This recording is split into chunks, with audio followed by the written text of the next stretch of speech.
Hello student, very good morning. Myself Avinav Tiwari from St. Xavier High School, Sidwa Parabagli. And today I am going to start class 6 grammar active and passive voice. तो student last video में हमने इस chapter में active से passive voice बदलते समय tense में क्या चेंजेस होते हैं उनके बारे में डिस्कशन किया था। आज हम लोग एक्सरसाइज ए करेंगे। क्वेश्चन है write whether the following sentences are in active और पैसिव वॉइस। आपको बताना है नीचे दिए हुए सेंटेंस में वो एक्टिव में है या फिर पैसिव में। तो पहला सेंटेंस आपको देखने से ही समझ में आ रहा है कि ये पैसिव वॉइस में है, क्योंकि यहाँ पे बाई भी लगा हुआ है। 2 cups were broken by Sunil yesterday. तो पहला सेंटेंस किस में है? पैसिव वॉइस में। सेकंड बात करेंगे ही इज़ वेरी नॉटी। यहाँ पे सिंपल सेंटेंस है, that is active voice. The cups broke when the ball hit them. ये सेंटेंस भी क्या है? एक्टिव वॉइस में ही है। Question number 4 Sunil was scolded by everyone. यहाँ बाई यूज़ किया गया है, तो ये भी क्या है? एक्टिव वॉइस पैसिव वॉइस में है। When was this fort built. तो when was this fort built, तो ये किस में है? पैसिव वॉइस में है। Sugar is added to mix after it boil. ये भी क्या है? पैसिव में ही है। कभी कभी सेंटेंस में हम पैसिव बनाते समय बाई का यूज़ नहीं करते, तो ये दो ऐसे सेंटेंस है जिसमें बाई नहीं लगा है। क्वेश्चन नंबर 7 में देखते हैं we have not received your letter. तो यहाँ पे ये एक्टिव वॉइस में है। The children were being help by their uncle. ये किस में है? देखिए यहाँ भी बाई लगा हुआ है, that is passive voice. The sheets of paper on the floor have been removed. ये भी किस में है? पैसिव वॉइस में है। लास्ट क्वेश्चन है we have been living in this house for 10 years.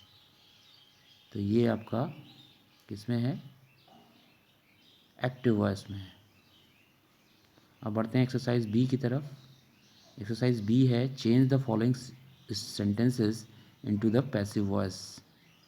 दिए हुए सेंटेंस को पैसिव वॉइस में चेंज करना है। तो पहला सेंटेंस है you can turn on this machine by pressing this button. तो क्या हो जाएगा? This machine can be turned on by pressing this button. बढ़ते हैं नेक्स्ट क्वेश्चन पे। Reena is cooking dinner for the kids.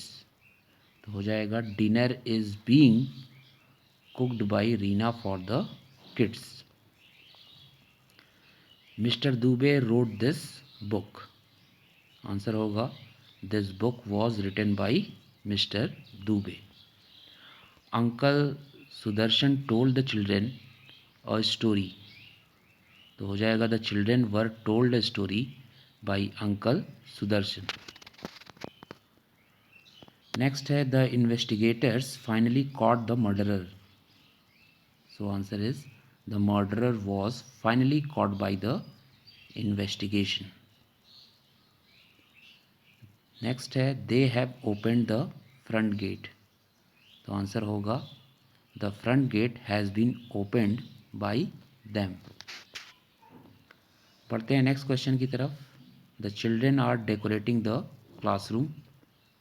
तो आंसर होगा the classroom is being decorated by the children. पढ़ते हैं 8 पे। I will give you 500 rupees for this shirt. तो answer होगा 500 rupees will be given to you for this shirt. Next है the police have arrested 7 smugglers. So answer is 7 smugglers have been arrested by the police. बढ़ते हैं next question पे। They stopped him on the way to the airport. So answer is he was stopped bye them on the way to the airport. Anamika was singing a song when I entered the hall. तो answer होगा a song was being sung by Anamika when I entered the hall. बढ़ते हैं next question पे. The British ruled India for many years. तो answer है India was ruled by the British for many years. बढ़ते हैं next question पे. Mr Narayan Naeem had taught us mathematics before he retired.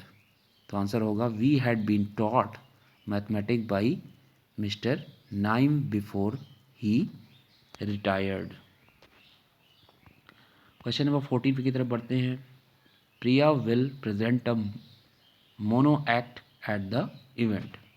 तो answer is a mono act will be presented by Priya at the event. इस तरह से exercise ए और B complete होता है. होमवर्क में आप एक्सरसाइज सी करेंगे. नेक्स्ट वीडियो में हम इस एक्सरसाइज के आंसर को एक्सप्लेन करेंगे. अब बात कर लेते हैं यूजेस ऑफ पैसिव वॉइस के. तो पैसिव वॉइस की बात करें तो active voice generally preferred in speech and writing because it is directed and simpler in structure. अगर हम बात करें कि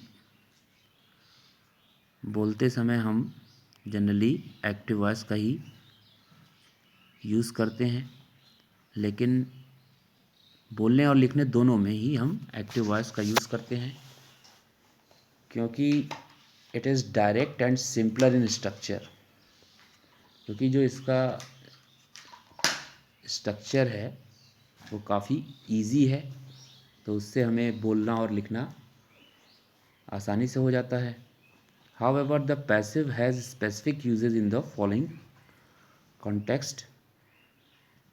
So, जैसा कि आप नीचे टेबल देख रहे हैं, इसमें लिखा हुआ है when the doer is understood, when the doer is unknown. ये सभी चीज़ें जो है लिखना आसान है. तो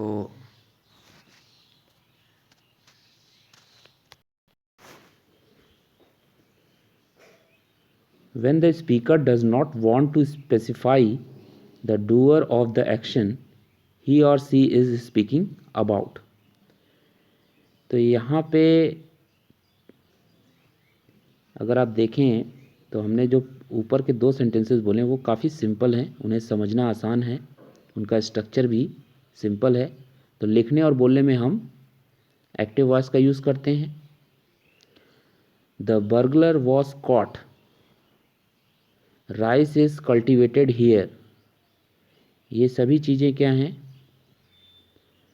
थोड़ी इनका स्ट्रक्चर क्या है, डिफरेंट है और डिफ़िकल्ट भी कह सकते हैं. The diamond were stolen by whom is not known. ठीक है. The window pane has been shattered by whom is not known. तो कहने का मतलब है यहाँ पे आप डायमंड वर स्टोलन का मतलब डायमंड किसने चुराया था, यहाँ पे ये आपको पता नहीं है, तो इसलिए इसका स्ट्रक्चर थोड़ा डिफरेंट हो जाता है. The officer was paid to get the permission.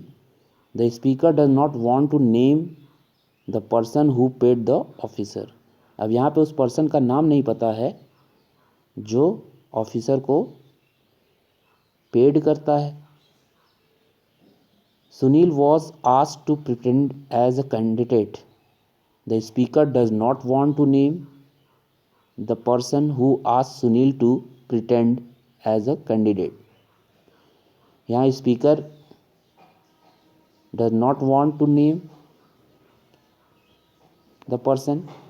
speaker यहाँ पे person का नाम नहीं जानता जो कि सुनील से कैंडिडेट के बारे में पूछा था. तो ये जो है क्लियर मैसेज ना आने की वजह से हम लोग राइटिंग और स्पीच के समय एक्टिव वॉइस का ही यूज़ करते हैं। अब यहाँ पे नीचे एक्सरसाइज डी दिया हुआ है, ये आप होमवर्क में करेंगे। एक्सरसाइज सी और डी का आंसर हम अपने नेक्स्ट वीडियो में एक्सप्लेन करेंगे। आप सभी लोग एक्सरसाइज ए और बी फेयर में करेंगे। सो आज के लिए बस इतना ही। We will meet in next video. Till then, bye bye and take care.